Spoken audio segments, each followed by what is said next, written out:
Paul Condrat.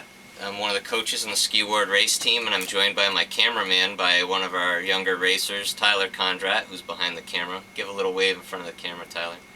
Thanks for helping out. What I'm going to talk to you today, I'm going to update the tuning video I posted last year with a few new tips from SkiMD that we learned in the recent tuning clinic. Go through things so that you can maintain your racer's equipment through the season, keep them going fast, and not use up a whole lot of your own time. So the first thing to remember, what you have to do is you have to start off with a well-prepared ski. And my personal recommendation is to go to Summit Ski and Snowboard and use SkiMD's tuning service. It's a little bit more expensive than you might find at other shops, but they do it really well, better than anybody around, and it does make a difference. And the major difference is, and the important thing to understand on skis, is what they do is they finish the surface of the ski to get it back to even better than factory spec, really.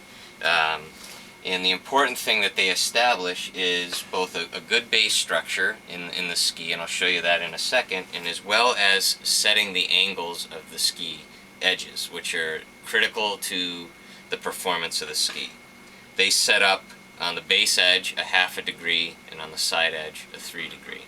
That base edge angle is really important. If that base edge angle gets more than 1 degree out of a square, if you're picturing the bottom of your ski as like a square like this, where these are the edges, if that gets more than 1 degree, you're going to lose a lot of performance, especially edge grip on ice from your ski.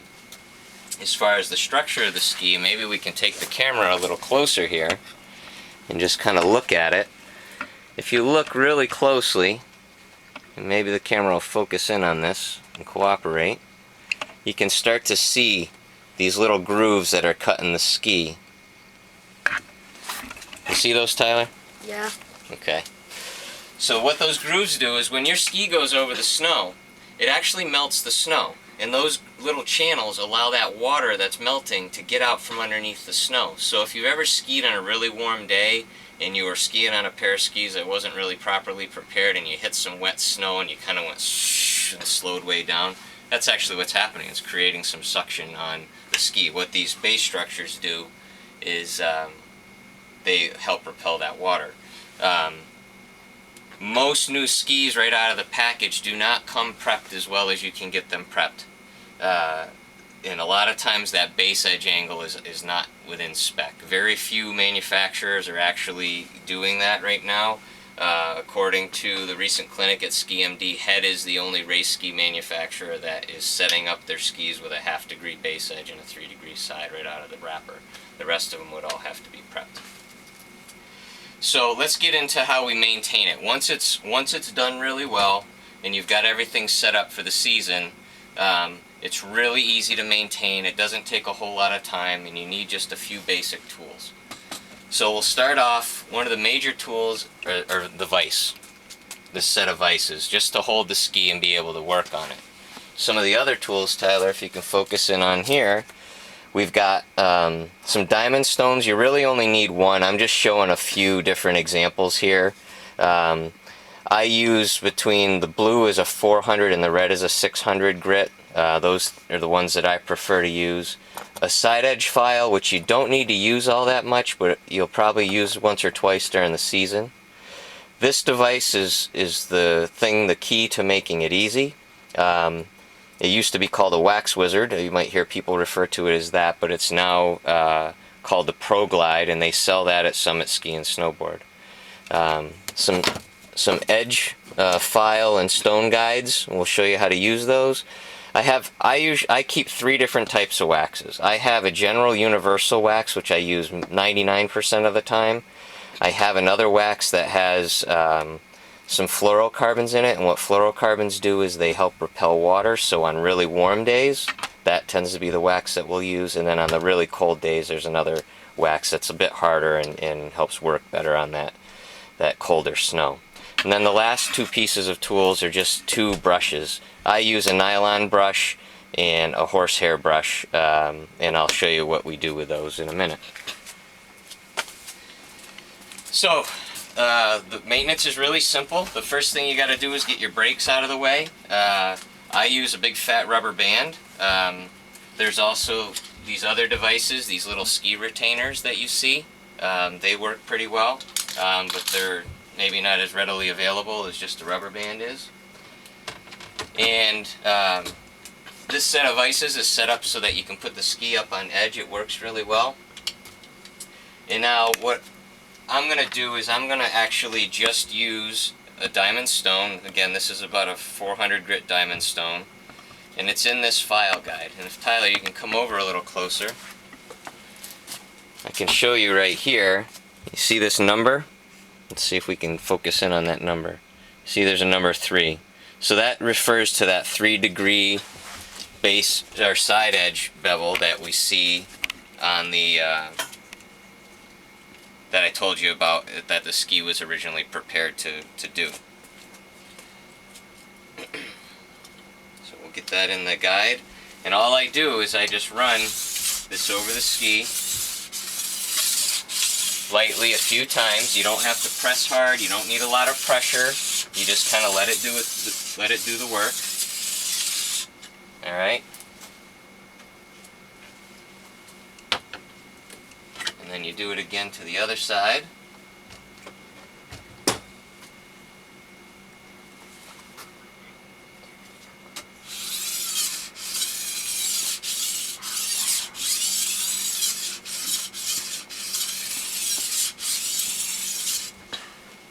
Okay.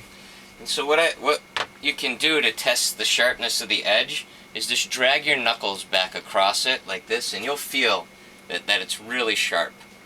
Alright, so now we've polished that edge up a little bit, and now the only thing left to do is take one of your diamond stones and just freehand, just very lightly run it over that base edge. And if you're listening closely, if the microphone's picking that up, you'll hear it rub off. What happens is when you polish up that side edge, it creates just a little tiny burr on it, and that just takes that little burr off. So that's really it for maintaining the side edges. Now, as the season goes on, and you keep doing that, you might wear down that edge a little bit, and that's when you'd want to use the file, and then just reestablish that edge. Use it in the side bevel guide. There's different versions of this. Summit sells one that's very good, that actually works really well and is adjustable for different degrees of side edge bevel. So that's basically it on the edges. The edges are pretty straightforward. Then as far as waxing the ski,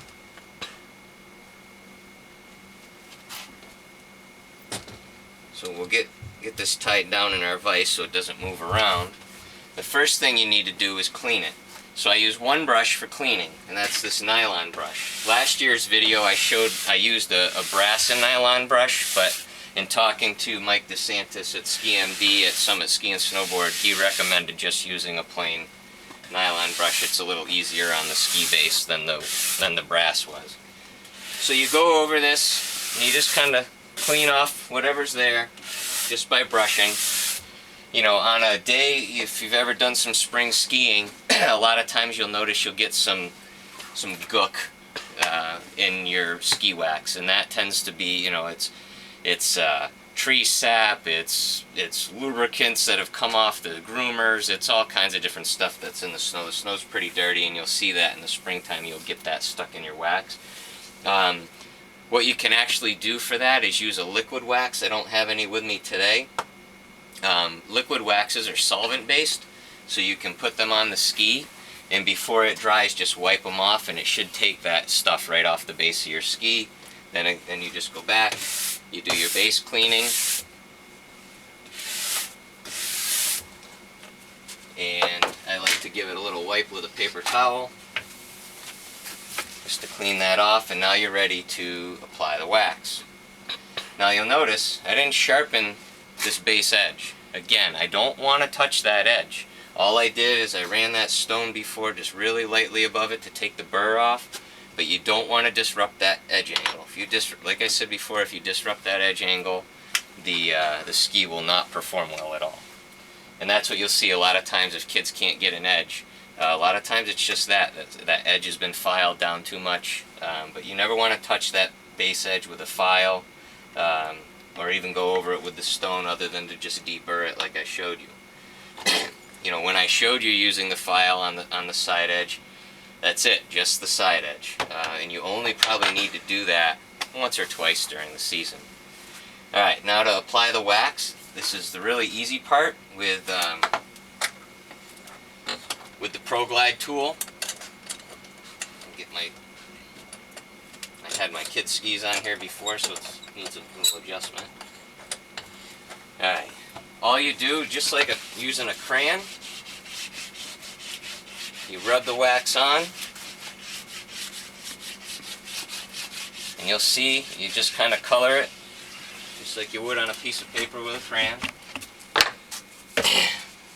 Yeah, you see that, Tyler? Get zoomed in on that? Alright, now, this tool is really simple. You just put some good pressure on it.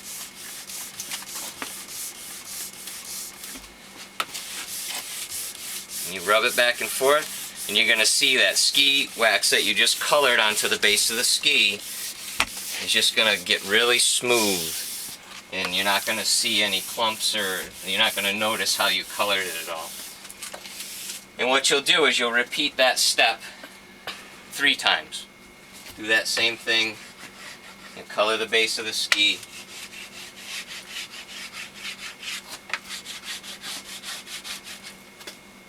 Just do that 3 times. I'm just going to do it twice here for the video to make it shorter.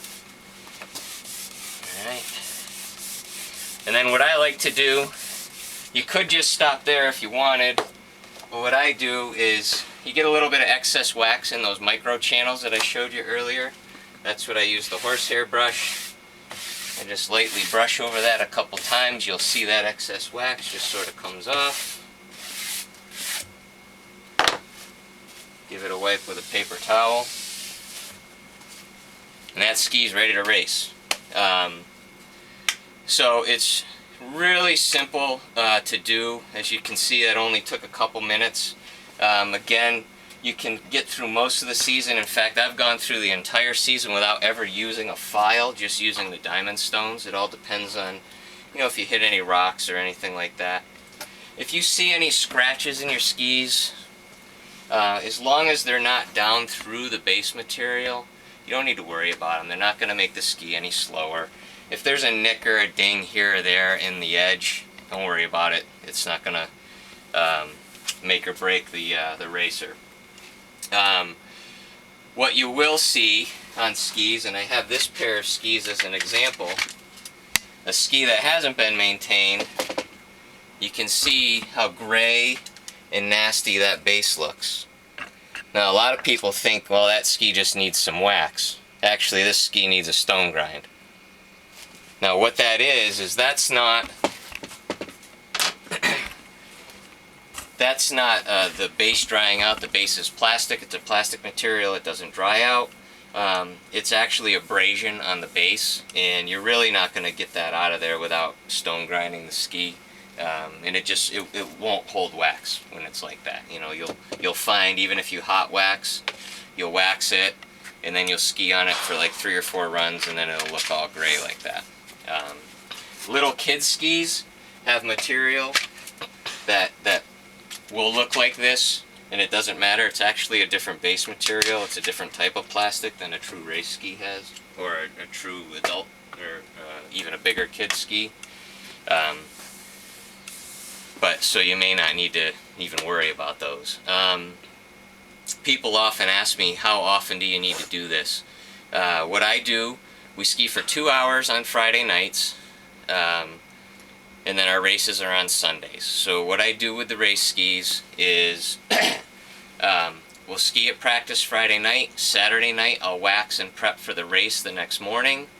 My son will race on those, and then the following Friday he'll practice on them, and I'll repeat the tuning process every Saturday night. So really just once a week.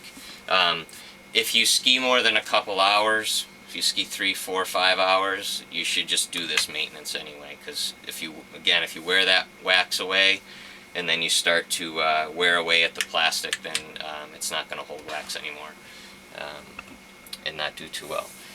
Another advantage of doing this process is it doesn't use heat like you've seen people do hot irons and that kind of thing. Skis are put together in a heat mold. You keep heating them up and letting them cool off. It puts wear and tear on the ski. So this is just another way to get the wax on the ski without using all that heat. So that's basically it. It's really easy. If you have any questions, feel free to email me. My email address is prkondrat@gmail.com, and I'll see you out on the slopes.